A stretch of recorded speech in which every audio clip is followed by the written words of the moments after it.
Welcome to Unveiled with Cynthia Palmer today. And today I have a very special guest already in the background waiting for me to call. And I am very happy today because, as you can see in the background, today is Pentecost Day. And me, as a Christian and a follower of Jesus Christ, I also like to celebrate this day. And you see my clothing are like a little fire today. I have a fire in my background and I have the Pentecost picture. So that's a very beautiful celebration day for me. I would like just to share a little bit of what this day is before I introduce my special guest for you guys. So the Pentecost Day is a very significant day for the Christian community in the Christian calendar that marks the coming of the Holy Spirit upon the apostles and other followers of Jesus Christ, as described in Acts 2 and of the Bible. Uh, it occurs it occurred like 50 days after the Easter Sunday.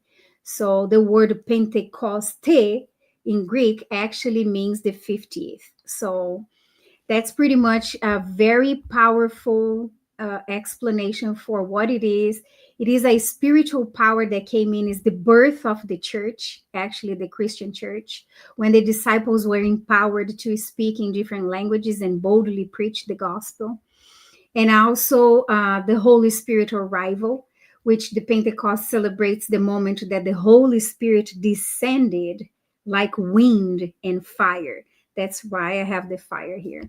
So signifying that God's presence dwelling in the midst of the believers, and also signifies the unit in the diversity, which I like to speak about because people from many nations heard the message in their own languages, symbolizing unity through the Spirit, despite cultural differences, which we truly need these nowadays. And is the empowerment for mission as well. It's a call for believers to live with purpose, boldness, and spiritual authority. So, in this Pentecost day is a joyful and powerful celebration of God's Spirit being poured out, a reminder that faith is not just a tradition. Faith is about transformation. Okay. So if you're there today and there are some stuff that you still want to work out in your life, today is the day that you can ask the Lord to be transforming you and bringing the transformation that you need from within out. Okay. So because that's what it's all about, is from within our souls. That's the most important part of following Christ. Is not just about going to a church, a building, right? But is about the transformation that the Lord can make inside ourselves. So, and just like the first Pentecost, where ordinary people were empowered by an extraordinary spirit to step boldly in their purpose. So today we are here speaking with someone who embodies the same courage and discipline and calling. So he's not just a leader in law enforcement, but also a voice for mental wellness, a master in martial arts, and a mentor for those navigating the toughest battles in life. So, ladies and gentlemen, get ready. Get ready to meet this man who can write a report, chase a suspect, break a board with his bare hands, and still make it home for bedtime stories, all without spilling his coffee that I know he likes to drink. So today, on Unveiled with Cynthia Palmer, we welcome the incredible Sergeant Eric McCants, a martial arts master, a crime fighting strategist, a community focused leader who is proof that discipline, dedication, and a good pair of nunchucks can take you far in life. So, born and bred in Augusta, Georgia, raised by a whole village of wisdom, and trained by an Olympic gold medalist, Eric has climbed the ranks both in law enforcement and in martial arts, holding a fifth-degree black belt in Yoshukai karate and kung fu Wushu. Translation, don't don't try. Okay, so but beyond the badge and the black belt, Eric is a devoted family man, a scholar with 2 degrees, a LinkedIn true leader, and the founder of EJM LLC. He's going to explain all that to us, where he coaches professionals to thrive mentally and level up their careers like a boss. So he's a sharp, he's soulful, and he's not afraid to talk about real battles, the ones inside. So buckle up as we dive into this journey of a man who kicks high, leads hard, and loves deeply. Welcome, Sergeant Eric McCants. Hey, how's it going? That's wonderful. It's a wonderful day, Eric. And thanks a lot for accepting this invitation so kindly and so fastly as well, and being so reachable. I appreciate that. Well, I appreciate the opportunity to let me come on your podcast. Sure.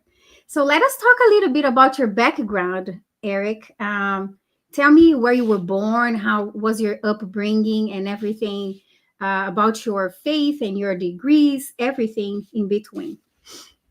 Well, like I said, I was born in Augusta, Georgia. Like I say, I'm the youngest of three siblings. I have an older brother, Philip. Then I have my sister who is in middle Ashley, and then me. Uh, I started off school, and I went to a private school. Actual church I attended, Living Word Christian Academy, was the school I went to because they had a school from K4 all the way up to college, well, not college to high school. Started there, and then during my second year, my second grade year, after that, that's when the school closed, and then I went to public school. It was a little challenge for me because I was so used to being in a private school. We were a little sheltered, so a lot of things we didn't experience into the real world as far as music and the things that people said. So I was just used to basically my Christian music and all that stuff. So when I get out there, it was a little different. It took me a little time to get accustomed. I'm not gonna say I was a bad student. I was mischievous. So had a little issues there until I got to like middle school, and then I had to calm down. Because I eventually went up to what we call alternative school, which is school for kids with disciplinary problems. I went there because of a fight that occurred. One of my coaches attempted to break up a fight. He grabbed me. I ended up pushing him down. He ended up hurting himself, and that's kind of what happened. But went to high school. My mother had my siblings and I very involved in the fine arts. Like I said, I used to play the violin. I could play the trumpet. My brother plays the violin, the viola. My sister plays the cello and the guitar and things like that. And so my mother always believed in that, being into the fine arts. She always wanted us to read. So like when I was younger, and I really never liked this book, but she wanted me to read Harry Potter all the time. Wasn't interested in me, but like I said, I had to do it. And so we picked up those different skills. And in high school, that's why I started playing sports. I played football and wrestling. And eventually, my cousin, who was in Alabama, moved here. And like I say, he was a black belt. And then his father, who was my uncle, was actually an archbishop, but he also was a grandmaster in the martial arts of Kung Fu Wushu. So they came up here and then I started training under them. And I started when I was about 15 years old. And I've been training ever since. And like I say, moved through the ranks of martial arts, went off to college, and after I graduated high school, and I was 17 when I went off to college. So this is kind of show you how it was. And it was a little bit too much for me, just that much freedom. And I decided to have those 8 a.m. classes in which I thought, well, I've been waking up at 6 o'clock already when I was in high school. I can do that now and I'll be on time. Didn't work that way. So eventually I had to academically withdraw. And then I started working at a local Kroger, a local grocery store called Kroger. Worked there for about a year and a half, and then my mother was telling me, she's like, you need to find something to do besides working here. So you need to go back to school or you need to find like a trade job or something like that. So eventually, at the store I worked with, it was an off-duty officer there, and he was working a special job. And what he was doing was he was telling another guy about going to the police academy. He was telling him that you always have a job, you always have good money coming in. Maybe you should go to a police academy. So I heard that. I like, this would be something to do. Try it out. So I went to the police academy and I went through it, and then I fell in love with the job, and I've been doing it ever since. And it's like I started in 2011, so I've been doing it about 14 years, and I've been in law enforcement ever since. Mhm. That's awesome. That's an awesome background. You see, not everybody starts like with you don't have anybody in your family that is in law enforcement, do you? Well, my uncle was in law enforcement, but he did that like in the '80s, and I wasn't even born then. So I Okay. mean, I knew he was in law enforcement, but I no one else was in law enforcement. I say it just happened to fall into place for me, honestly. You would think that martial arts kind of pulled this part of law enforcement in you? Well, yeah, like I said, me and my cousin we used to do security for different people, but like I said, I never thought about becoming a police officer. But like I said, it kind of fit into what we were doing anyway. Okay, awesome. Okay, that's great. So looking back, what first drew you to law enforcement was the security job, right? Hmm. And plus martial arts. So all these things that you liked. So then you said, okay, so I can go to the college and try to finish this up and try to rank up in law enforcement. That's nice. What was the most surprising job or skill that you had before being a sergeant? As far as working in law enforcement, honestly, it was Mm-hmm. like my gift to gab. Like I say, uh, I try to tell the people that I work with just be able to approach anybody and have a conversation with them and be able to calm them down no matter what's going on. That's going to be a good thing. And it's just from working in martial arts. But like I say, I usually teach martial arts.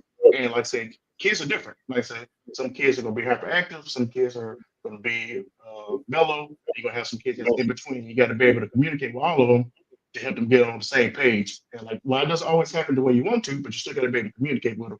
And that's something that I was always taking with me, just the ability to teach and build a rapport with people quickly to try to help them understand what I'm saying. Because I tell people all the time, most people just want you to listen to them.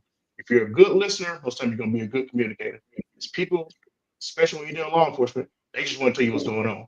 And if you're interrupting them and stopping them from telling their story, that's when the issue comes. So anytime you come on scene or anything like that, even before I came a supervisor or sergeant, you just ask them, what's going on? Explain to me what's going on. And then they're going to go out and tell you exactly what's going on. And then you decide from there what needs to happen. That's awesome. So being approachable and building rapport and also being a good listener, you think that made your career to rank up to where you went before being a lieutenant and now being a sergeant in this other sheriff's department. That's what happened to you. Is that what happened? Well, yeah, and then like I say, my old sheriff from the agency I just left from, he was actually my instructor in the academy, and then he was my police chief. And just some of the wisdom that he gave me, and some of the other mentors I had, because they always told me like, well, even though you're in law enforcement, you still need to get your education, you need to get certain certifications just to build your resume and make yourself marketable. And then when you're young, 21, 22, I didn't pay that no attention. But as I got older, I understood what they're saying was make yourself marketable, get these skills under your belt, so when time comes you need to present your resume and people understand that, okay, well, you've been through this, you've been through that, you have a degree, you can start a process and finish a process. Then you can use that to get promoted. So those are some of the things that helped me out as I climbed the ranks of law enforcement. That's awesome. So, do you have any hidden talent or hobby that people may never guess a SWAT sergeant has? Uh, honestly, like I say, the things I do most of the time in my spare time is going to be lift weights. But like I say, I like playing games as well. But I've always been a writer. I've been writing almost my whole life. And I say that's one of the skills I have. Uh, I can reach a lot of people with my writing because like most people can kind of understand what I'm saying through a post or status, and they can relate to it. So writing has always been something that's been something that has been like my niche that can help communicate with people. So, if you were not in law enforcement anymore, do you think that you would be what, a teacher, a coach, or a writer? Well, my original plan when I went to school was to be a business management major. Well, I Hmm. majored in business management because I was supposed to help my cousin with the karate school. But I've always wanted to be a math teacher, but I didn't want anything past this grade because once you get into numbers and letters, it kind of confuses me. But I say a multiplication sheet and all stuff like that, I'm pretty good at. So I always wanted to be a math teacher, but just helping people is something I always want to do. So anything where I can help others get to where they need to be at, that's something I like to do. That's something different. I've never seen nobody in law enforcement that did well in math. Yeah, I say it's kind of different. Now I will say, like for our traffic guys, like they had to know the math schematics, but like for most of us, no, we ain't trying to worry about no math too much unless it's But there about was money. a teacher in math, though. Yeah, yes, That's yeah. it. Unless it's about money, that's the only time we worry about the numbers. Oh, that's great.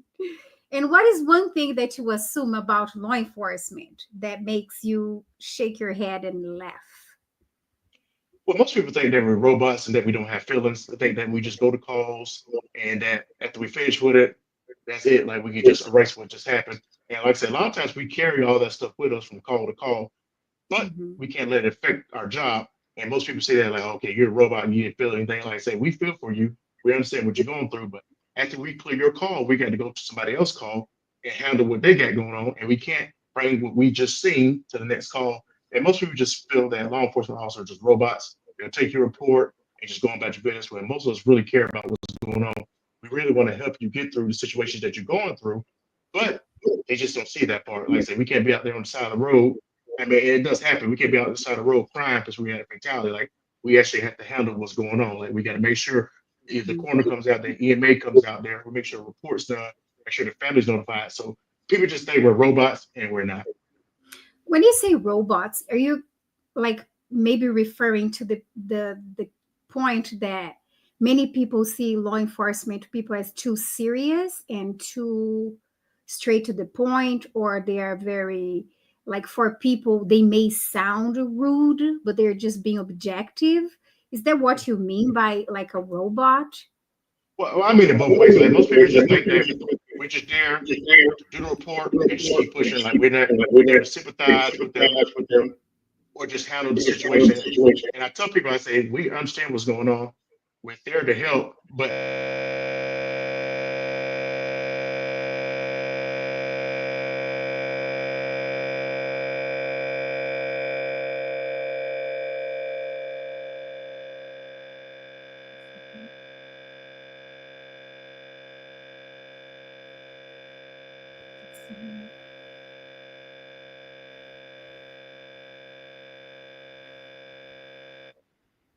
So I mean, Okay. and that's some of the things that we have going on when we're Now it's dealing back. with individuals.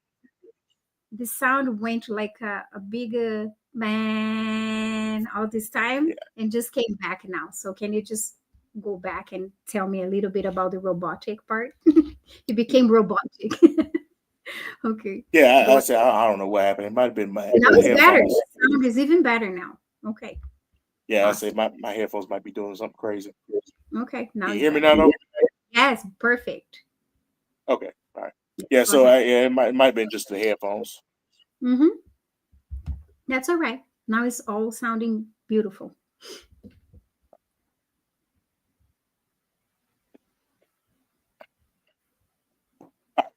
So we're good now.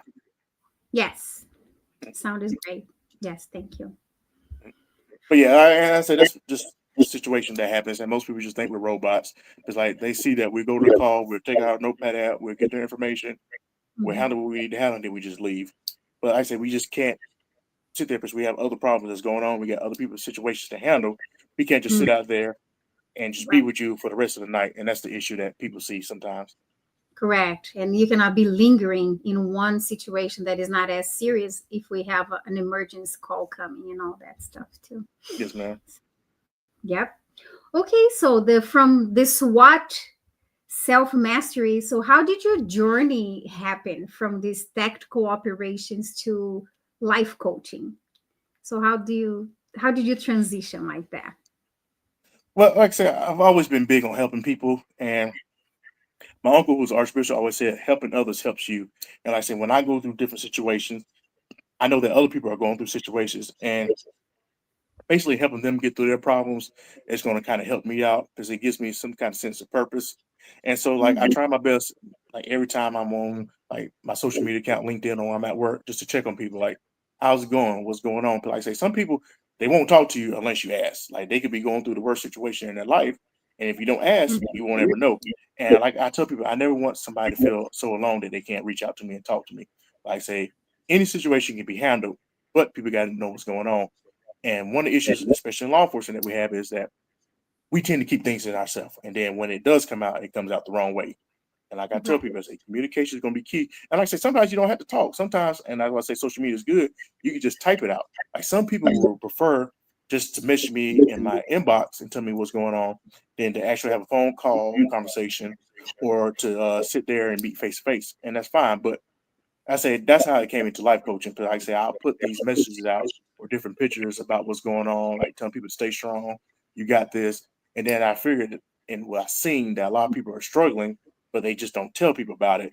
And like I said, I learned that me being honest about the situations that I'm going through, like when I started going to therapy and different things like that, other people were Mhm. able to voice their opinion, but like, okay, well, I'm struggling too. Maybe I need to try that.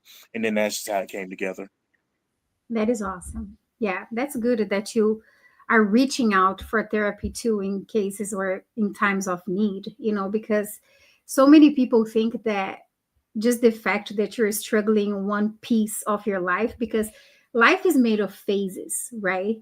And not Hmm. every phase is beautiful. Everybody has a struggle phase in life, right? And sometimes we are not able to get out of this phase by ourselves. Sometimes we need to hear from somebody else's, maybe that just passed through that or knows how to navigate that phase better than you. So kudos to you that you are reaching out when you need some help as well.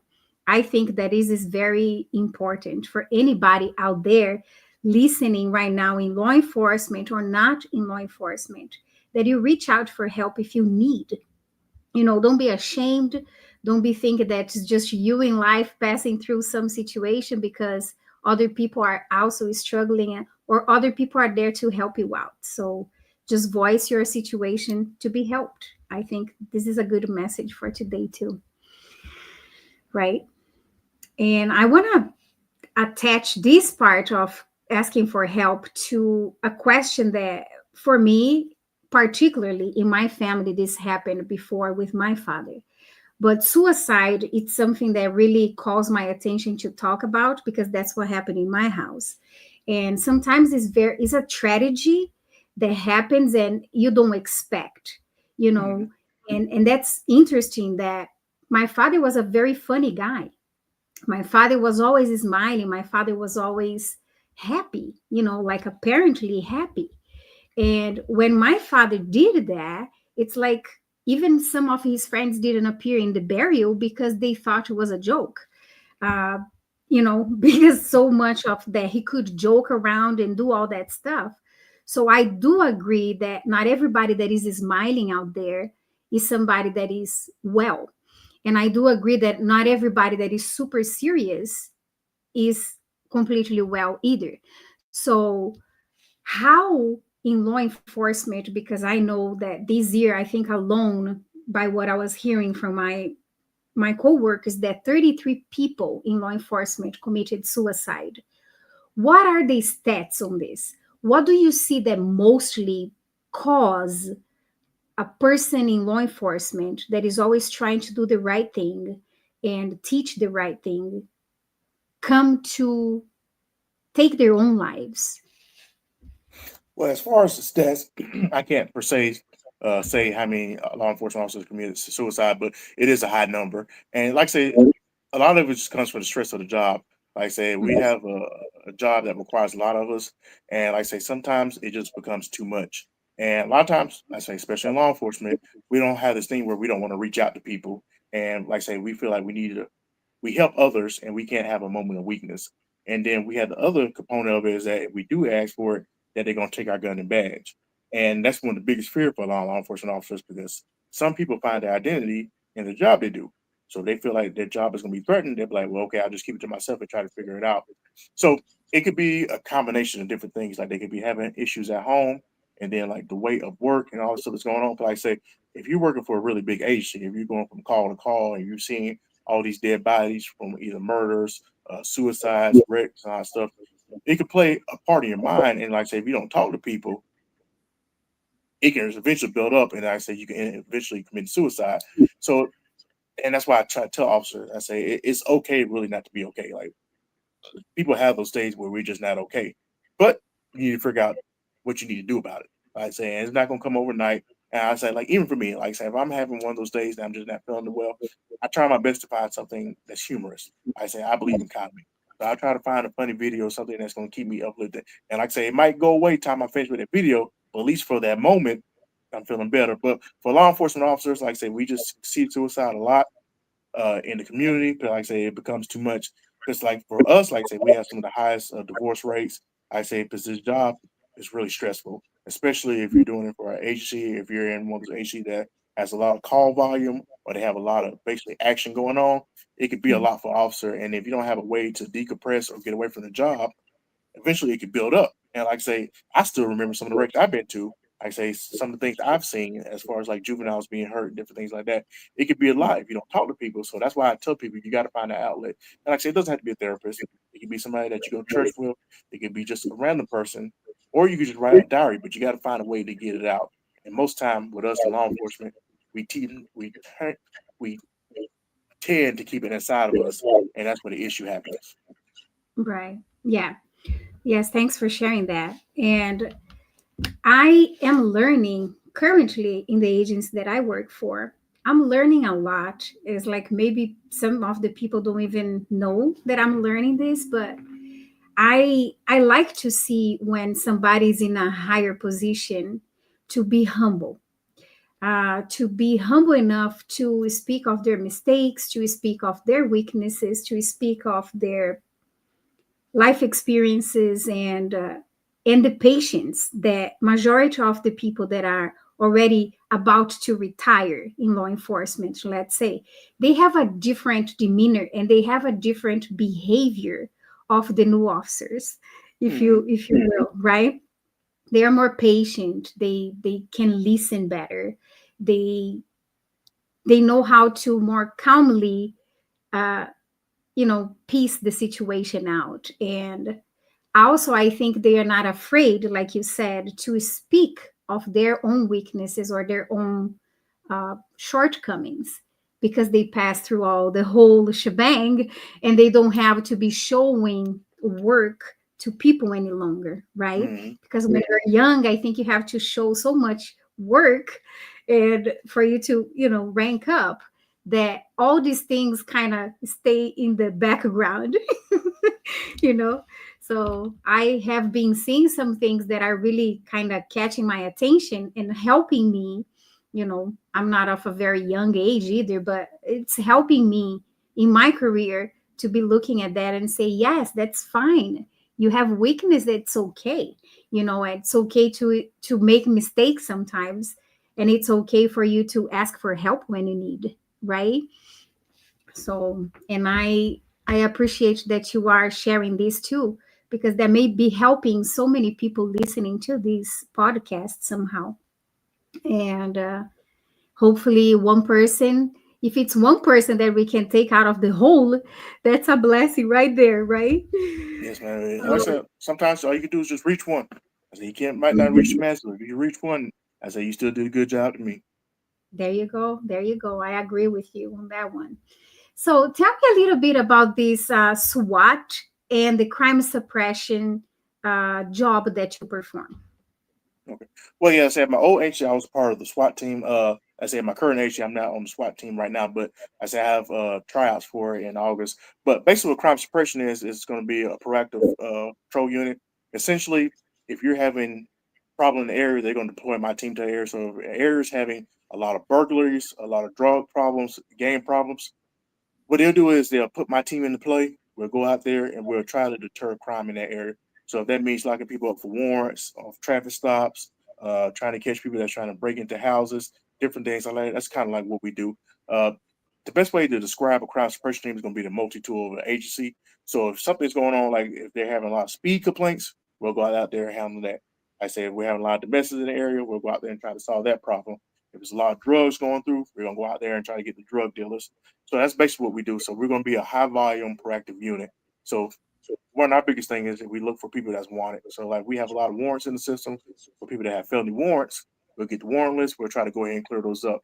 I say people might not believe in that, but there's still a lot of people walking around actively with warrants, like serious warrants, like ag assaults, murder warrants, and you just don't know it. Our job is to go ahead and get those people into custody, let them appear before the judge, and let the judge decide on what happens after that. Somebody's out here selling drugs, but like I say, I don't know how it is in your area, but in our area, we have a big problem with fentanyl. Fentanyl's starting to come around. A lot of people are overdosing on it. And I say it's Mhm. just something that we're seeing all the time. What we want to do is now, like, we need to deal with the people that are addicts. But our main job is to go find the person that's supplying these people and try to take them out of business and go ahead and set them up the road. So that's kind of what we do as a crime suppression team. So why do you think that is so hard for in the United States, let's say any city that you are having this fentanyl problem, I think it's just across the US right now and in the world, to be honest. Mhm. But why is that so hard to take those big heads inside a city for the drug uh, distribution to be seized? Why? Well, it's a big business now. Like I say, it's lots of money involved in it. Like I say, some of these people are like the actual people that are like head of these organizations that are selling drugs. They're actually millionaires, and like I say, it's a lot of money that comes into play. I say so between the money, the greed, and then the demand. Like I say, people want these drugs. Like they chase the strongest high that they can get. And like I say, at one time, meth and heroin was strong drugs, but then someone decided to bring fentanyl into play, and now people are chasing that. Like they're putting it in pills, they're putting it actually in the marijuana. They're doing all kinds of things with it. And like I say, when that becomes not the strongest drug, and then somebody else finds something stronger, people gonna switch off to that. And like I say, people are just trying constantly to find as high as they can go. Because like a lot of people, they're trying to escape reality, and that's what they try to do with those drugs. They want to escape reality. They want to get as high as they can, and just forget about the reality of what's going on around them. And when they find those drugs, that's what they use it for. So Mhm. thing is, we try to eliminate that problem, and we try to get the people that need help to help, but the people that selling, we need to try to bring them to justice. So that's kind of what the problem is. But like I say, it's really a big business. Like the drug It is. trade business is really big, so it does a lot of money. And like I tell people, I say you're not gonna stop everything, but you can stop something. Yeah. Because anytime that we take one big head and then it comes another one after, Yeah, right? So, and like I tell law enforcement officers, you can't take it personally. You just go for the next one. I say it is what it is. yes, we have to do our part whenever we can until God allows, right? Yes, ma'am. And when you talk about crime suppression and SWAT, what I Hmm. see is that crime suppression would be more the preventative part where it tries to figure it all out and tries to take this out. And then the Hmm. SWAT comes more like the violent kind of invasion to take that out, right? Yeah. Am I with the right vision for that or no?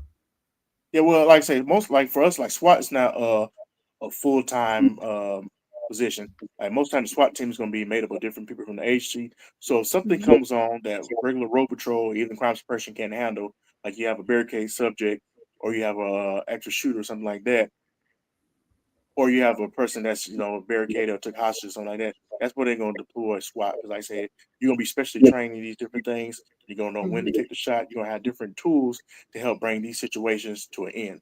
So, like I know when I was on SWAT, like some things we encountered a lot of time with barricaded subjects, like they'll get in trouble or they've done something and they don't want law enforcement officer to take them in custody. Like they just might have hit somebody with the vehicle. They might have tried to murder somebody. They might have shot at law enforcement officers, and they'll barricade themselves inside the house. What we'll do is we'll set a perimeter. We'll call out SWAT, and the SWAT will do what they need to do to try to bring this to resolution. That's either from deploying negotiators to talk them out, Mhm. deploying gas, and different things like that to bring them out. So SWAT is like if something major happens and it needs come to an end, like say as far as like say an active shooter, something like that. That's when they deploy us. We're trying to prevent the crimes from happening. Like we know people are stealing cars, they're going to deploy us so we can be proactive, so people can be deterred from committing that crime in that area. So basically, what we're going to do, we want to stop crime from occurring. SWAT is going to be like if something does happen, it's really major. They're going to be deployed out there to go ahead and handle that situation and bring it to the end. Don't you? I particularly have a very big opinion that inside our schools, from preschool to college, I think we should have a class about problem solving Hmm. from preschool to universities. Why? Because the phases in life change and we're going to face different problems, different phases. And I do believe that nowadays, this generation that we have, it seems like they do not think as much as the past generations in regarding to problem solving. Like you said, is a generation that wants to escape reality with all these video games and all these things that are coming invading their brains with things that mostly they are not good. It's all about guns, it's all about fighting, it's all about blood, right?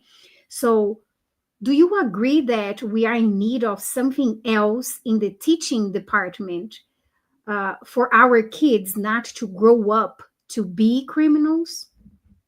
Yeah, well, and like I said, a lot of people don't know how to channel their feelings. I will say for myself, like once I got a little bit older and I start dealing with like different things with mental health, like for me, I never seen my mother struggle. I didn't know if she was going through things mentally, like she might have closed the door and went to sleep. I thought she was just going to sleep. But once I got older and I started dealing with those, those mental battles that people have, like I say, I didn't know what to do with it, but I said I didn't never have anybody talk me through it.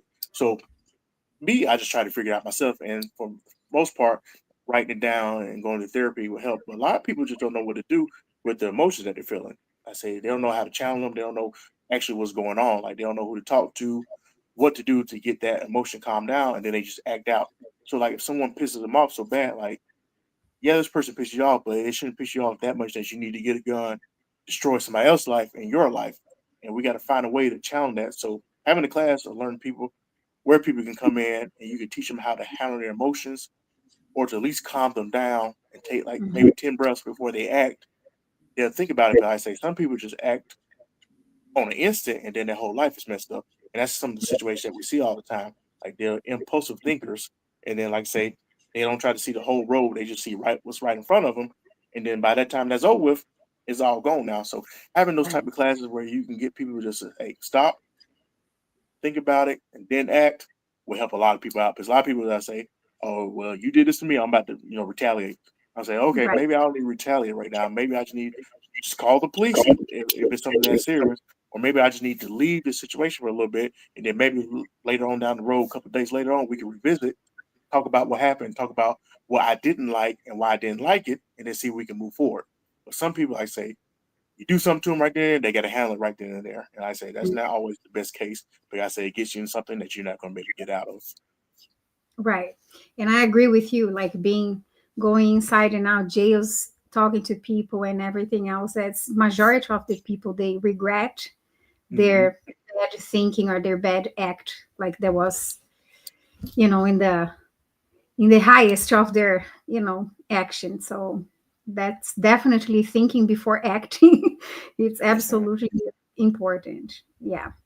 So, how do you help officers shift from this warrior mindset to a wellness mindset? Well, like I tell everybody, especially in law enforcement, because we have this thing of like we want to be police 24/7, and which is crazy because, like I said, we're always actually on duty. Like if we see something, most time we got to respond to it, especially like we see somebody out there, maybe the car's getting taken and stuff like that. Even though we're not actually working, we got to respond to it. But I tell them, like, say, you got to find something outside of law enforcement. And when I first started, I was one of those people. Like, I got off work, I watched cops all day. I thought about what next drug case I'm going to have, getting guns, all stuff. But you got to learn to step away from law enforcement sometimes. You got to have law enforcement friends, but you got to have people that's not law enforcement. But I say you want to have same people that think the same way all the time. You got to find something outside of there. So with the wellness part, and I believe all officers should be doing this, like working out is something that we need to do. Because like I say, you're going to be in foot chases, you're going to be fighting people. Taking your fitness serious is really important. Like I say, you don't want to go out there and get other people hurt just because you weren't in the physical condition you need to be in. So that's one thing. And then also, like I say, therapy. And I tell people, I say therapy is not just for when something's going wrong. Some therapy is just where you want to talk to somebody. Like I say, everything could be going right. You still should go to therapy just to talk to people. And like I say, I've learned in therapy that like things that bothered me from childhood that I didn't even think about until I got in and started talking to my therapist came up. So just having that type of outlet is going to be good for you. And like some people, like I say, just have a hobby. Like for me, I hunt. Like I say, I do lift weights a lot. I say I train in martial arts. Like I say, some people draw, some people fix on cars, but just have something outside law enforcement is going to help you out. So that's why I think what coming with wellness is finding something like your niche Mhm. outside law enforcement that's going to keep you busy, so you won't be thinking about okay the calls you went on today or what's going to happen when I get back into work, and you can just take your mind away from that law enforcement aspect, even just for a little bit, is what's going to help us with our wellness. There you go. Yeah, here is like workout and music. So Mm-hmm. that's what I do too. And the list that I need to see is the list that I see, because I do the media part with the body cams, the squad cams, all the interviews and all that stuff that I see, and I have to prepare those videos and all that for YouTube and all that stuff too. So The least that I can see in the pictures or whatever, that's the least that I do, not to be kind of filling up myself too. Yes, ma'am. You know. So how so you find balance in working out and doing all these things, and you play too. That's amazing to know that. Yes, ma'am. Great, yes. So what does it mean? Talk to the law enforcement people that somehow in the midst of their job shift or something happened to their body, where they got hurt, okay, Mm-hmm. and they cannot perform as before, and they Mm-hmm. had to go down to or administrative position or to a civilian position or something. Talk to those people now in regards to their, you know, wellness. Give them a message. Well, I just want something that is still important. And I like to say, while you're not be able to do the same job that you did, you still play a very important part in bringing law enforcement to help others out. And like I say, you just don't have to be the one out there in that patrol car to make a difference. I say, like I tell people all the time, so the most important people that we have and for our law enforcement community is going to be a dispatcher or somebody in records that's going to help save you while the person's out there doing the job. And say, you just got to know what your importance is. Like say, you could be the one doing records. You can catch something that we missed out there on the road, and you could prevent somebody from actually hurting us. But like I say, we have people that we deal with that are wanted all the time. You could be that record clerk that might have missed it before, or the officer might have missed that that person is wanted for a murder that just occurred, or something like that. And you're able to relay that information, possibly save that officer life and other people's life. So while the job is fulfilling, I say you can't let it become your identity. I say you were a person before it, you're gonna be a person after it. Say know who you are, stay true to who you are, and keep pushing forward. So even though that you are in law enforcement and you know that you have been watched all day long with the body cam, with the squad cam, and all the cams all around, right? Hmm. You're famous all day long. So, what is the difference for you between the squad and body cam and when you are online doing an interview or something like that? Is there a difference for you, or it's as natural for you as being doing your job? Well, I mean, for me, like I say, it's natural. But like I say, I have to get the gap. Like I say, in most situations, I could just start talking about things and I could just start letting it flow. But like I say, some people get a little I'm not gonna say stage fright, but they just try to watch their words and be mindful. But I say one thing I tell people about law enforcement, like someone's always watching, listening. You got to be mindful of what you're saying. If I say all it takes is for you to say one thing, the wrong thing one time, and that could be the end of your career. So that's why some people become mindful of that. But I say whether you're on body camera or this other camera, like say like this video here, or you're doing a YouTube video or something like that, I say you just got to be mindful of what you're saying, but you also got to be confident in what you're saying. So I tell people all the time, just never say anything that you wouldn't want to say in front of your mother. And like I say, like, and don't get me wrong, like, so my mother's heard me say a lot of things, but just be mindful of what you're saying and how you say it. And like I tell people, I say sometimes it's not what you say, it's just how you say it. I say Yeah, sometimes as officers, it's just how we say things. Like we could just tell you, hey man, you need to sit down. It's just the way you say it. I say some people, hey man, just sit down for me. You tell them sit down, and then like I say, it just comes into something bigger. So I say it's just mindful of how you say things and all that stuff. But I say one thing about it in law enforcement, you're gonna be recorded one way or the other, whether you know you're being recorded or not. You're gonna be right. recorded. Like I say, because most time when people see law enforcement officer and they think something's about to happen, they're gonna pull out their phones. They're gonna start recording because, like I say, they want to catch that moment in action. Like I say, you might have an auditor who's trying to catch you doing something you're not supposed to do. They're gonna be recording too. So, like I say, you're always gonna be recorded. I say, just make sure you be mindful of what you're saying and understand why you're saying what you're saying. So when Mhm. these things come out, people can understand it. But like I tell people all the time, just like with technology, people can misconstrue your words all the time. But if you go back to it where you have your body camera, and that's why I tell people I believe in body cameras, it's going to save you from a lot of complaints and a lot of things going wrong because people are going to pick and choose what they want to post. They're going to post that little 20 seconds of you, like say, I guess, cussing somebody out or being belligerent, but they don't see the first 5 minutes of when you were calm, collective, this person throwing something at you, and then they'll put Right. that on Facebook, YouTube, whatever, and make you a villain. So that's why I tell people just make sure you try your best. Like I say, in some situations, you're gonna lose your cool, but you gotta learn, like I said, take a couple breaths, back up for a little bit, maybe let another officer come in, handle them until you can get yourself together. So that's just what it is. But like I say you're gonna be recorded regardless. People are going to record law enforcement officers. It's Right. just part of it. Was there anything like in the beginning of your career that a captain or a sergeant or a lieutenant stopped you down and sat you and said, "Hey, man, this is something you cannot be doing if you want a long-term career in law enforcement"? Do you recall anything that you could share with me? Yeah, well, and like I said, this comes back to me writing. Like when I first started writing, I was really Mhm. big into erotica. Like I said, I was just young then, and like I said, I used to post it on my social media accounts. And like I said, me being 20, I didn't think much about it. But they always Mhm. said like, one, you're always on shift, and I thought like if I'm not at work, that shouldn't matter. But I say one thing about it, like in law enforcement, you're gonna be held to higher standards. Certain things you cannot say as a law enforcement officer, and you can't have that type of material out there just floating around. You're a law enforcement officer. So my chief sat me down, and at the time, I thought he was just hating on me. I was like, man, I said people are enjoying my work, they're enjoying reading it and all that stuff. Mhm. But he was just trying to look out for me. He was saying, hey man, whatever you're doing, that's fine, but you can't do it publicly. I say if you're gonna do something like that, you're gonna have a ghostwriter or whatever. He said, I would probably prefer you not to do it, but I say it could end up getting you in trouble. But he sat me down and told me, he said, man, certain things you can't do as a law enforcement officer. Now, back then I didn't understand it, but as I've gotten older, I say, and you see it all the time, like an officer has been having a stellar career. Somebody goes back 10, 15 years and finds something he said on Twitter, Facebook, and brings it up, that could ruin their career. So you always be mindful of what you say, how you say it, or what you write, because it can always come back to bite you. Right. That's absolutely right.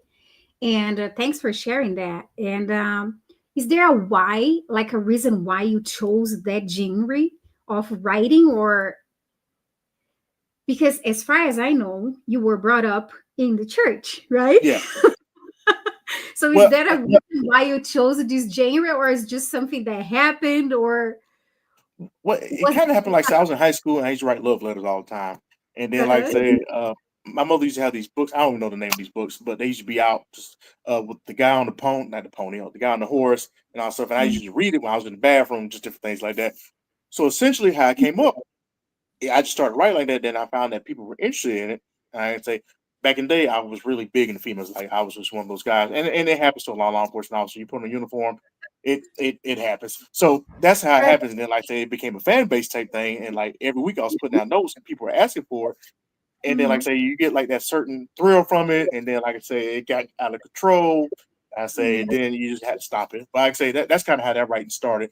Like I say, started from when I was high school writing notes to different females um, that I liked, and then it blew up on social media. And like I said, I actually had a pretty big following. Like I had about 7,000 people that would follow me just for me for my little short erotic notes. But like I Mhm. said, as I gotten older, I understood like why he was saying that. Like he said, honestly, if you wasn't law enforcement, you could do that. Like if you wasn't a first responder, you wasn't the face of an agency or something like that, you could do that. But I say the type of job you do, you can't do that type of stuff. And Right. so over time, I just switched up my type of writing and all that stuff. But back then, like I said, I was women crazy, Right. and like I said, that attracted women, and that's just how that happened. And before the chief, was your mom somebody that sat you down one day too? That, I see, and like I said, my mother was real strict on us, but like I said, once we got older, she's like, "You gonna do what you want to do anyway." And she said, "I've done my best with you." I was like, she'll try to give us some guidance and all that stuff, but she knew by then it was like a lost cause. Then she's like, "Yeah, you're too deep in the trenches for me." So yeah, like I say, when you start talking about losing your job, that's when you start getting a little bit serious. So that's how that happened. So maybe mama's prayer helped the chief to sit you down. Yeah, yeah. So she'll probably saying like somebody need to do something with this boy, and then eventually my chief was like, you know what, and say, this is getting kind of out of control. Just like say that's what happened. Like at my first job, I was asked to resign. It happened on females. Like they got to fighting, and like I didn't tell anybody to fight, but Mhm. long story short, they three females started fighting, and they said the cause of the fight was because of me. I didn't tell anybody to fight anybody, but it was because of me. And then that's Mhm. just how it happened. So as a law enforcement officer being 20, I didn't know any better. I said, I'm just out here living my best life. But that comes at a cost. And so as you get older, you learn that certain things that you did back in the day, you can't do anymore. So Right. that's just how it was. Awesome. But that's good that you have a family now and Yeah, kiddos, right? yeah. I say, just having a family make you calm down. Like I say, you'll learn certain things that you did back in the day when you was having the good times, you can't do anymore. Yes, there you go. So, if you could say something to the law enforcement officers that are out there, is still young, is still single, but you see that some of them are doing some stuff that they shouldn't be doing. So what Hmm. is your advice for these young officers now? Well, essentially, I just tell them my story. I say, hey, I've been here before. I understand what you're doing. Like I say, but like I say, all that's got to happen is for this stuff to go public, and I say your career can be messed up. I say now you dating and all that stuff, that's fine, but like certain things, just as a law enforcement officer, you can't do, and that's one of the biggest issues that we have with law enforcement officers, especially when they come in. They don't understand that they're held to a higher standard. They're like, well, my friends do this, they do that, but like I say, you're a public figure. You're there to help people. They expect you to be better than the average person. And when you're out Yeah, here doing it, man, that's why I tell people like when law enforcement does something that a regular person does, it's going to be looked at way worse. That's why I tell people like we catch people speeding all the time, but if we're caught speeding, people start to distrust us and they be like, well, okay, you stopped me for speeding, and then you're right. out here speeding, things like that. So I tell officers all the time, especially young ones, that hey, I understand it, I've been there, but before you go down this road and then you hit this derailment on this train that you're on, let's just try to see if we can stop it or reroute it and all that stuff. And I say, and people would tell you like being in law enforcement, like I say, especially as a male, a lot of times a lot of things come your way. It's just similar like you just got to find the strength to be like, okay, well, I can't do that.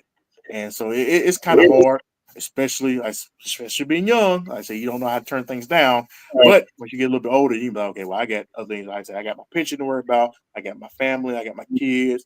All these things I need to worry about. You think about it. But when you're young, you're just in and out. Like you're living for that moment. You got to get them Right. out that mindset. And so you got to think long term, not short term. And I remember that at college, my professors always used to say, and for you young folks, that if you want to drink, drink in your house, don't go anywhere else. Yeah. Hmm. Because if you drink and drive and somebody catches you, bye bye your career too. Yeah, yeah, Pretty. yeah. I tell people, I say, man, yeah, you got to be mindful of the things that we do. And like I say, try to tell people to think just a little bit past of the current situation that's going on will help them out. Like I say, most times we're going to be like, okay, if I do this, I'm going to have fun right now. But you don't think about what could really happen. Like you want to go to this party, get drunk or whatever. You don't think about the DUI that could happen or you could hit somebody because you're impaired. So that's why I tell Mhm. people, I say, you got to think long term sometimes. Like what could happen? And I'm not telling people not to have their fun, but just be mindful of how you do it. There you go. So, how do you want to be known? Like, if you were to pass away today, let's say that's not a very good a good point, but Mhm. uh, how do you want to be known? Just as a helper, like I said, I want people to know that he helped me out. I want people to be able to tell stories that when I was down and no one else was around. I say he came around, he checked on me, he made sure I was okay. And like I tell people, I say I don't need the rewards or kudos. I just want to make sure people are okay. I say I know how it is to be in those dark moments, and then you have that one person just randomly hit your phone up, man. I'm just thinking about you. Make sure you're all right.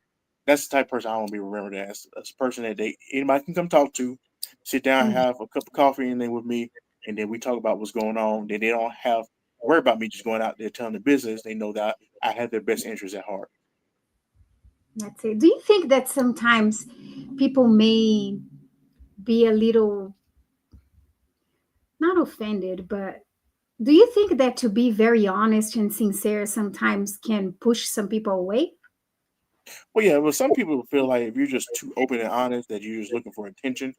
And Mhm. I tell people, I say that's not the case. Like people can relate to that. Like you could be going through the same situation that somebody's going through, and they won't know it. But if you put it out there, and I say that's another thing when I come at therapy. Like I told people, I go to therapy. Like I say, sometimes I'm an overthinker.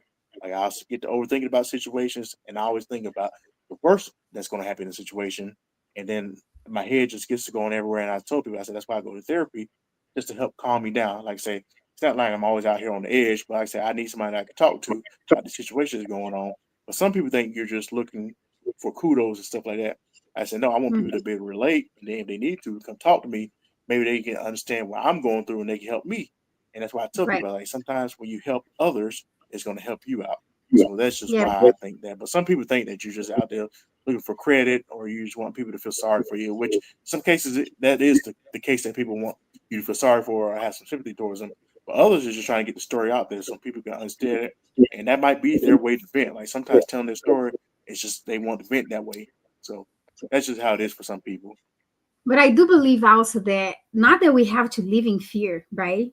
we all have some sort of fear of something, right? In this life, I guess.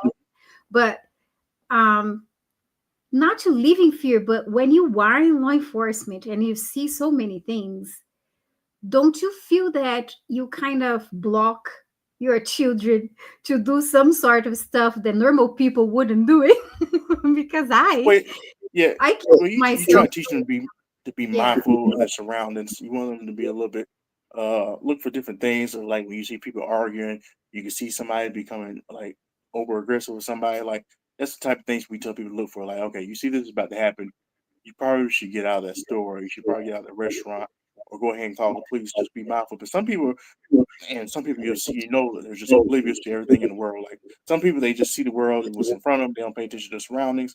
And like I say, it's good to live that way sometimes, but you gotta understand what's going on around you. Because like I say, you never know what's gonna break out in the next second. So even when you have kids and family, you tell them, okay, man, okay, you see this? You see these people arguing? I say, this is probably time to either we need to try to go, or we need to get out here and try to call the police so they can come out there and handle the situation. Or you see somebody that's having a medical episode, you teach them how to do CPR and look for the different signs of what you can do to help them. So just telling them to be aware of their surroundings is going to be really important, especially for kids. Hmm. That's awesome. Um, Tell me a little bit about how is your walk? What is give me a little bit of your insight between law enforcement and faith, because to know many things, it's very interesting, and it protects you. Martial arts protects you of many things, and being arms, firearms, and all that kind of stuff. All these helps for your own protection in your job. But Mm-hmm. then give give me a little bit of the faith and protection that you all that you can do as a human, and versus the faith, and when you have to rely on God for so many things that happen out there. But and like I tell people all the time, like so I'm really big in church. Like I grew up in church, and I believe that, like I say, I wouldn't be nowhere without him. And like I say, I just thankful for all he's done for me. But I've seen people lose millions and millions, like I say, and they lose it in a second. And I just tell people, like I say, sometimes you just gotta stay on track and just understand that you didn't do any of this. Like I say, you be taking from you at any time. So you gotta be thankful. And that's why I tell people, just keep an attitude of gratitude. Be thankful for what you have. But I tell people all the time, and we see it, like you could always have the worst. Like I say, one thing about law enforcement, you see some of the worst situations and stuff like that, and it helps you Mhm. count your blessings. Be like, say, okay, well at least I have a house that I can go home to. I have family around me. Like some people have some rough lives, and seeing that type of stuff, it helps you Mhm. grow closer to God and be more appreciative of the things that He's provided for you. Because man, you see some of these people what they're going through, like they're going from job to job, they can't find a job now, they're homeless, their family left them, they've been through these traumatic situations, and you don't go through like 10% of what they've gone through, and then you complain, well, okay, maybe I had a flat tire, or like I say, my check wasn't as big as they are. Like you got people that's literally going from trash can to trash can just trying to survive. So seeing things like that helps you with your basically your relationship with the Lord, and tell them thank you just for the small things, because say some people are not getting that opportunity, some people don't have that, and some people have way less than what you do, and then they are more thankful and more appreciative of that stuff. So that's why I try to keep God in my life and tell him thank you as much as I can, because like I said, you see so much, especially in law enforcement, you see like the worst situations, and it just Right. helps you become More thankful humble. that he looked up on you about the situations that you have. Yeah, it's humbling to see so many things around us that really, and we can take for granted so many small things, right? Like walking, being able to see, being able to hear. I always see a person that is impaired with the eyes and all that passing by my house with his little, thing. And I keep thinking to myself, and he's still there walking and doing things and going around, while so many people have their legs and stuff don't even want to lift up. Mm-hmm. I mean, just to have your eyes, just to be able to have your hands to do a work, to have your legs to do a work, to have a voice to speak. I remember one time that I had a very something in my voice, because I used to sing almost every day when I was in Brazil, and I had a little callus in my voice, and I lost my voice completely for a while. And you have to go back and do all this therapy and all that stuff, and then you can communicate with people like you want. So you really appreciate your voice when you pass through these things, you know. So let us use our voices to the most that we can to be blessing people and being, you know, a blessing to others too. So I really appreciate that all that God is doing actually in my life as well. Is there a person in your life that you would like to thank today that helped you to to grow your character and to help you in your uh, growing up in law enforcement, or somebody that is very special to you, or some people that you would like to thank today?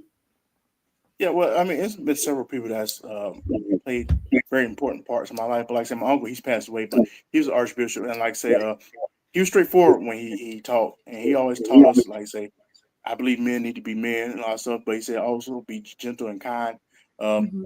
he's one a caring person, and like I say, he taught us martial arts, so he taught us the other side too. He said, now when it's time to take care of yourself and protect your family, you do what you need to do. And like I said, the stories and the wisdom that he imparted in me has always carried with me.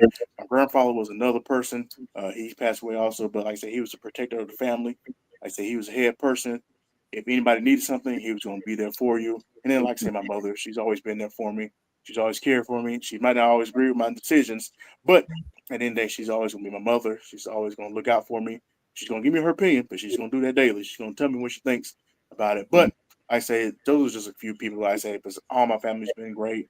I say between the kids, my wife, I say my aunts, my siblings and all that stuff. And then like I say my old sheriff, like I say, I've been around him for like 13 years. He's one of the person that helped me get my career to where it is.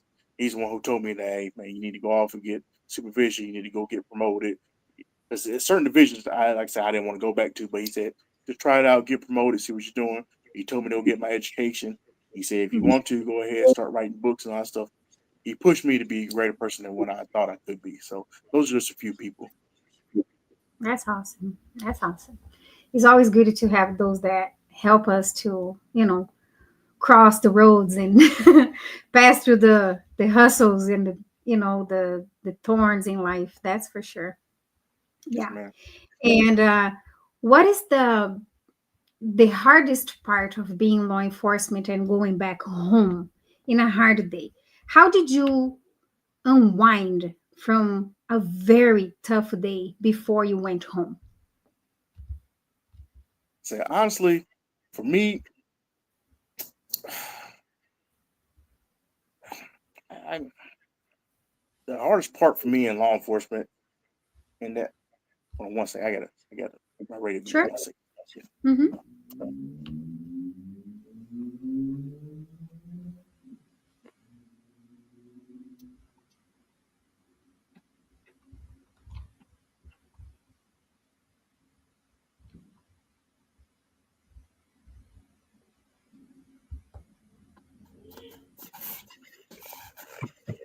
My bad, I got a call on radio. Could you repeat that question one more time? Sorry, I had a call on the That's radio. fine. Okay, no problem. Um, like for you, what was like in the hardest days that you had out there, seeing things that were tough for you, that you felt that impact? How did you unwind before going home?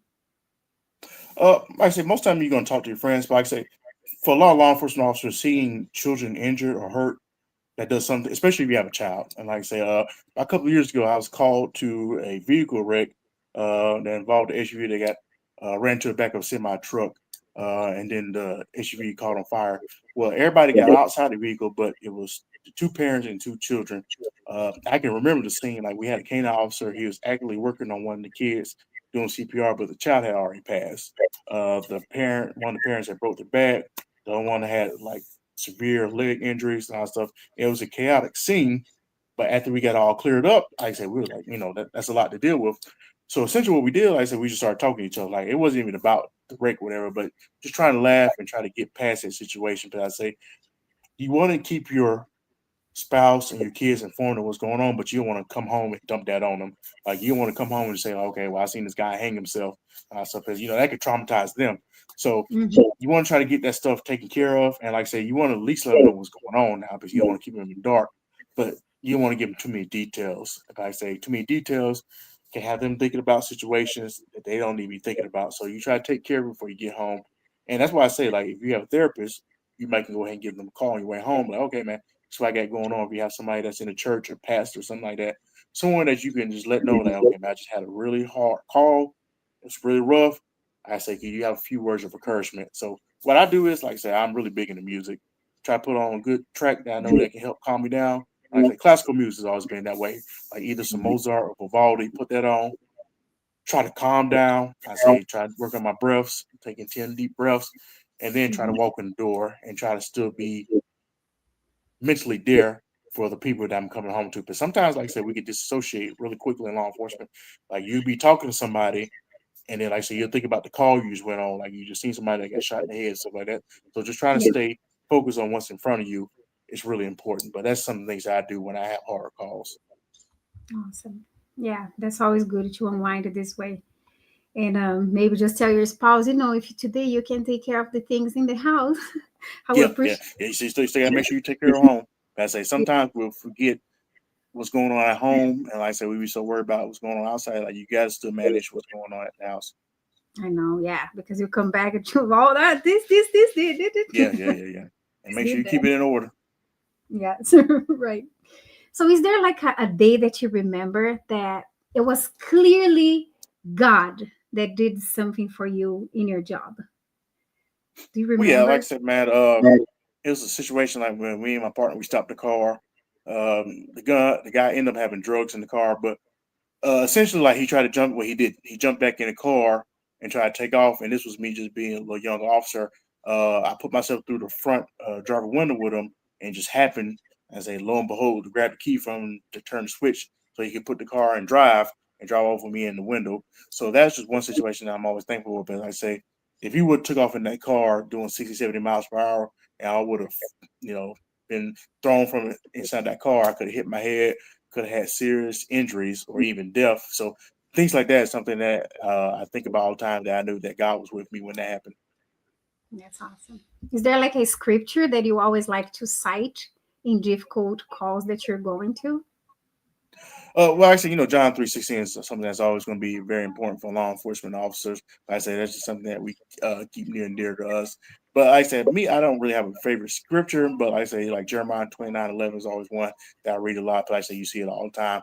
But I honestly don't have a favorite scripture. But uh, one thing that my uncle was really big was talking about Job. He said, like, Job had everything taken from him, but he still pushed forward. He still believed in God.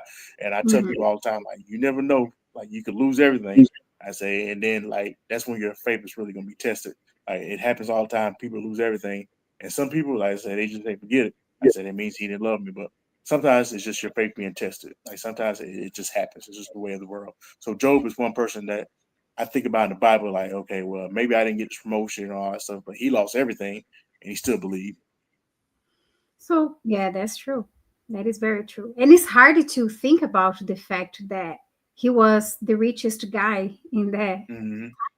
and if you think about like Elon Musk nowadays losing everything, you Mm-hmm. know, Oh yeah, not yeah. just They wouldn't be able to hold on him up. the corner, right? Mm-hmm. He was a man of real possessions, Mm-hmm. loses everything. It's not easy, including his children. So that's really tough. That's tough to Mm-hmm. think. But let me talk a little bit about this company for me, a EJM LLC that you have. Talk Mm-hmm. a little bit. What is the acronym for this?